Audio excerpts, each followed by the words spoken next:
Hello, my name is Aisling Hubert and welcome to the Apologetics 7 pro-life training video. This video will help equip you to effectively defend the pro-life position. This video will cover different topics, for example, what it is to be a pro-life ambassador.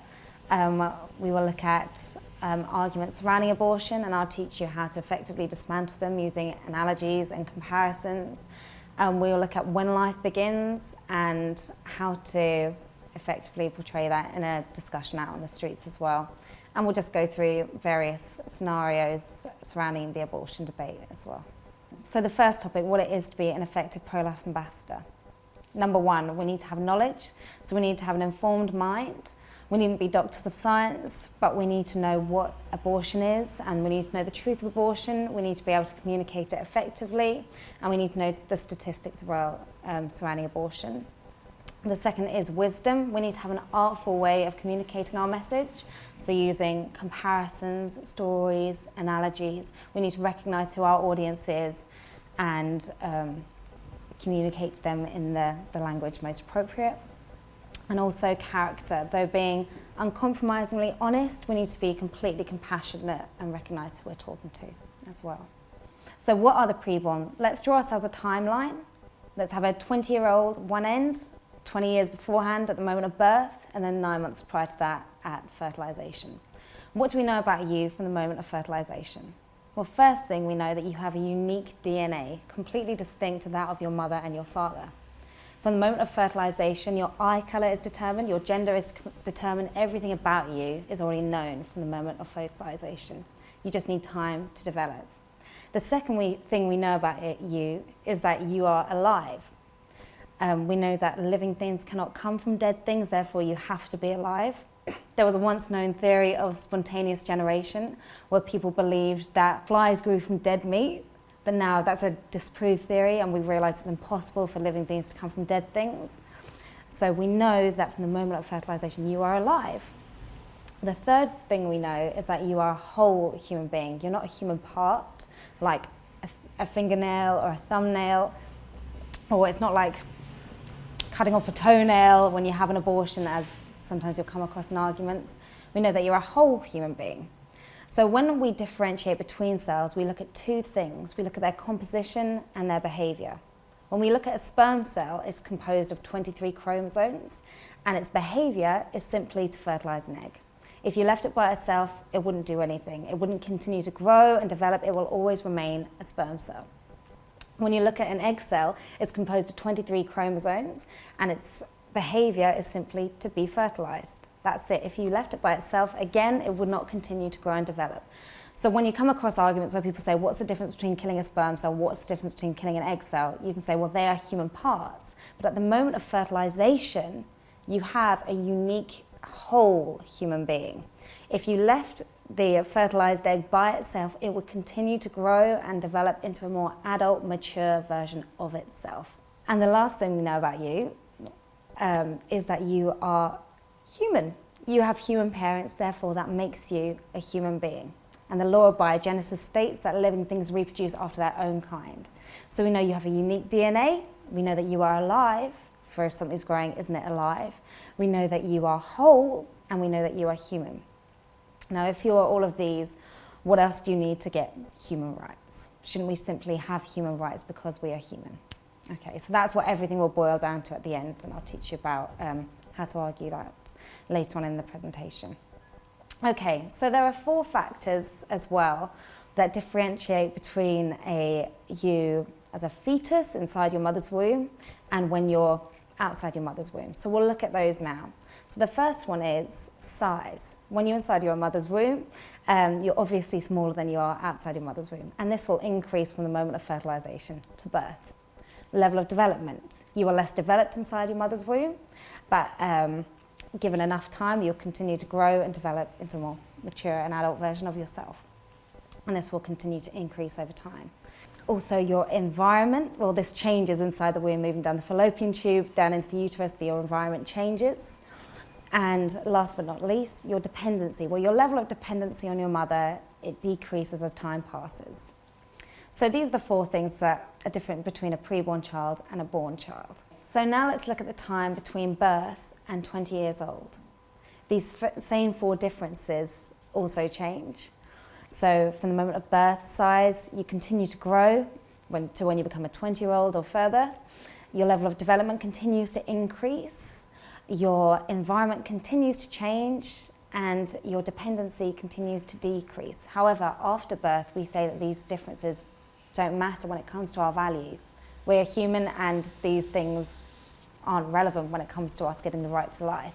So why, therefore, should these differences matter prior to birth?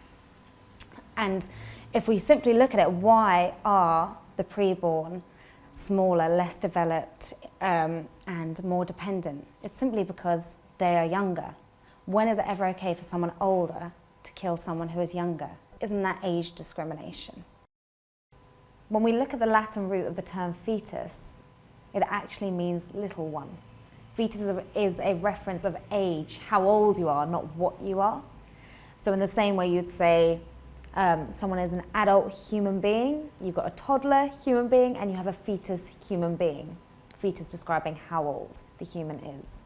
So when people use the word fetus to describe a preborn child, they are actually dehumanizing the child themselves. When we look back through history and we look at, let's take for example the Holocaust, what did they do first to the Jews? Well, firstly they dehumanized them in their language. They called the Jews pigs, they called them rats, dehumanizing their language first. Then they shaved their heads, dressed them in pajamas to dehumanize them further, so that it would be easier to kill them. What do we do nowadays in our society? Well, we dehumanize the preborn child by calling them a fetus, an embryo, a parasite, a clump of cells. So by doing that in our language, we make it easier to kill them inside their mother's womb. So now we're going to look at when some people believe we become human beings, and I'm going to teach you how to quickly dismantle their opinions. So first one, breathing. Some people believe we become human beings when we're able to breathe by ourselves outside the womb. Okay, what's really useful to use is analogies when dismantling these arguments. So let's use, for example, someone who is on life support. They're not able to breathe by themselves. Are they therefore not human because they can't breathe by themselves? Everything you do, finish with a question mark. We're going to try and keep everything concise, 5 to 7 word sentences. Okay, next one. Some people say, I believe 6 months, that's when you're a human being. Or 3 months, that's when you're a human being. Different time frames. What they're actually recognizing is that something significant has happened 6 months or 3 months prior. So for example, you can ask them, why do you believe 6 months? Your best question to use is always why. Why do you believe 6 months? Why do you believe 3 months? What's the difference between 5 months and 3 weeks? And just, yeah, you can move forward from there. Some people say memories. Your memories make you a human being. What about someone who's got dementia? What about someone who's in a coma? They don't have memories at the moment. Are they no longer human? So what we're recognizing is these are all functions of being human: breathing, memories. Next one, experiences. What if someone has worse experiences? Are they less human? What about a newborn child? Have they ever experienced life? What is experiencing life? Isn't it simply being alive, experiencing life? So yeah, these are functions. These happen because we're human. These don't make us human beings. Okay, the next one, self-awareness. Some people believe that when we are aware of our environment, that makes us a human being. And these are quite common arguments. Let's take, for example, our analogy would be, what about someone who is in a coma? They're no longer self-aware, they're no longer human. What about feeling pain? There's a girl called Gabby Gingras, she lives in America. She cannot feel pain at all in her body. Does that make her less human because she can't feel pain? It's very useful as well to use live comparisons when dismantling these arguments, and examples of people who are alive. So Gabby Gingras would be one of those. Another one, when you are separate from your mother's body, that makes you a human being. So what they're basically saying is if you're attached to someone, you can't have 2 humans there. There is only 1 human being. Well, look at Siamese twins. Siamese twins are attached to each other, completely dependent on each other. Is there only 1 human there? Does one have rights over the other? Or if a leech is attached to my body, does that suddenly make the leech human? No. So it's not being attached that makes there only 1 human being. Okay. Viable. Some people say when you can survive outside the womb by yourself, therefore you are a human being and you are deserving of rights. What about someone who can't survive by themselves outside the womb, who needs life support? So it's the same arguments coming up again and again, and back again to age. They can't survive outside the womb simply because they're younger. And if we took them out of their environment, is it ever right to take someone out of their environment that they can survive in? Would it be okay for my friend, if we were down the beach, she's got her scuba diving gear on, to drag me into the sea and down underwater into an environment I can't survive in? No, it's not morally right. So therefore, why should we be able to do it to someone who is inside the womb, to take them outside of the environment they can survive in? And consciousness, again, when someone is asleep, they're no longer conscious. Does that make them less human? What about someone who is drunk? What about someone who is in a coma? Are they less human? No.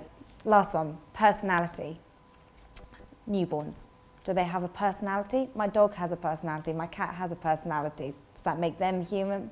So what we're looking at, back again, just rounding it off, each of these functions, breathing, memories, experiences, self-awareness, feeling pain, consciousness, these are all functions of being human. These aren't what make us human. If we are lacking in any of these, we don't suddenly become less human. You can't have consciousness floating out by itself or memories floating out by themselves. They need to have an entity, basically. That isn't humanity.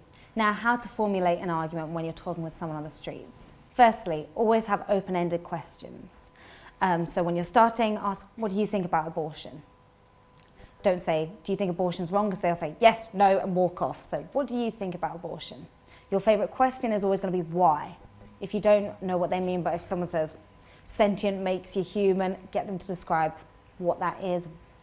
Why is it that makes you human? Use loads of analogies. Try and use 5 to 7 word sentences. Keep it very short and concise. And finish everything you say with a question mark. We don't want to just witter on and on. We just want to keep it concise, finish with a question mark and get them to respond, because that keeps them thinking as well. We're always going to redirect conversations back to the baby. So keeping control of the conversation, leading them down a path you want them to go, which is to recognizing that the preborn are human beings and that they should deserve human rights simply because they're human.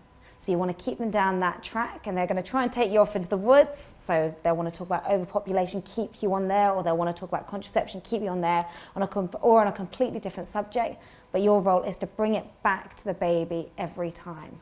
So, for example, if even a mother came to you and said, my child saw these images and she is horrified by these, you have to quickly turn that around to, yes, these images are horrifying. What do you think about the fact it's happening 800 times every day in the UK? Remember that statistically 1 in 3 women have had an abortion. So assume, even if it's in a general conversation, that the person you're talking to on the street may have had an abortion, and therefore be very compassionate and very gentle in how you speak to them.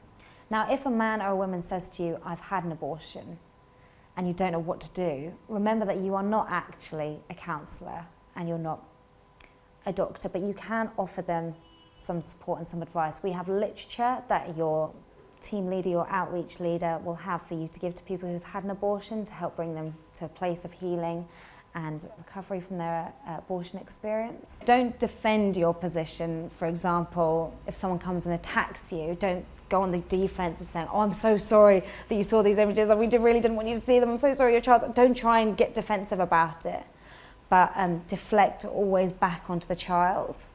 Some people can be very aggressive and angry and hurt, and in those situations just use wisdom and common sense to dial the whole situation down. So remember to keep control of your own emotions when you're out on the street as well.